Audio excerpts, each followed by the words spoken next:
Hello வணக்கம். கலையின் காமெடியில் இது கதையின் காமெடி. ஒரு பேங்க்குக்கு ஒருத்தர் போகிறாரு.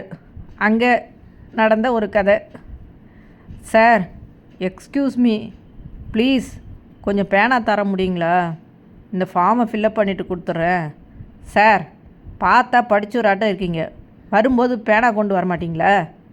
சார், பேனா கேட்டால் தர முடியும், இல்லை முடியாதுன்னு மட்டும் சொல்லுங்கள். அதுக்கு எதுக்கு படிச்சிருக்கியா இல்லையா அப்படிலாம் கேட்கணும்? பின்ன எப்படி கேட்கணுன்றீங்க? பேங்க்கு வரணும்னு தெரியுதுல்ல, அப்போவே பேக்கெட்டில் பேனாவை எடுத்து சொருகி வச்சுக்கிட்டு வரணும்னு தெரியணும். சாரி, மறந்துட்டேன். இப்படி சொல்லிலாம் தப்பிச்சுக்குங்க. இதில் தப்பிக்கிறதுக்கு என்ன இருக்குது? நீ பேனாவை கொடுக்கணாயா, ஆளை விடு. அது எப்படி?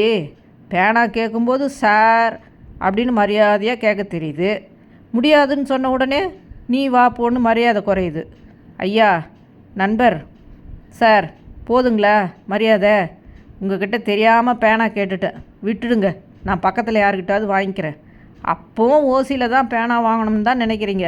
போய் பேனா வாங்கிட்டு வந்து எழுதணும்னு தோண மாட்டேங்குது இல்லை உங்களுக்கு? கொஞ்சம் என்னை விடுறீங்களா? எனக்கு பேனாவும் வேணாம், ஒன்றும் வேணாம். நான் அவசரமாக போகணும். நில்லுங்க சார். பேனா கேட்டீங்க, நான் கொடுக்கல, என்ன பண்ணணும்? வீட்டுக்கு போயோ இல்லை கடையில் வாங்கியோ பேனா வாங்கிட்டு வந்து எழுதணும்ல. அதை விட்டுட்டு ஒன்றும் வேணாம்ட்டு ஓடுறத? ஐயா சாமி, தெரியாமல் உங்ககிட்ட வந்து பேனா கேட்டேன். இன்றைக்கி முழித்த மொழியே சரியில்லை. நீங்கள் பேனா கொண்டு வர்றதுக்கு உங்கள் விதியை காரணம் சொல்லாதீங்க. அது உங்கள் மறதி குணம், இல்லை பொறுப்பில்லாதனம். யோ, என்னையா பொறுப்பில்லை? அப்படி இல்லைன்னு பொறுப்பில்லை, அது இல்லைன்னு பேசிகிட்ருக்கீங்க.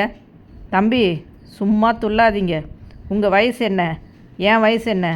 நீங்கள் மட்டும் என்னை வா போ அப்படின்னு பேசலையா? நான் எப்போயா உன்னை வா போன்னு பேசினேன்? கொஞ்சம் முன்னாடி தான் பேசுனீங்க. வேண்டாயா, அதுதான் பேனா வேணாம், ஒரு மண் வேணாங்கிறனே. இப்போ ஆளை விட்டால் போதும், நிம்மதியாக போயிடுவேன். தாராளமாக போங்க தம்பி, நானாக உங்களை தடுத்து நிறுத்திட்டு இருக்கேன். ஏதோ பேனா கேட்டிங்களேன்னு உங்களுக்கு கொஞ்சம் நல்லது சொல்லலாமேன்னு நினச்சேன். ஏயா, நீ நல்லது நினச்சா இப்படி பேசியே கொள்கிற? அது ஆண்டவனுக்கே அடுக்காது. காலையிலே வந்து என் உசுரை வாங்கிட்டு இருக்கியா? உசுரை வாங்குறது நானா இல்லை நீங்களா?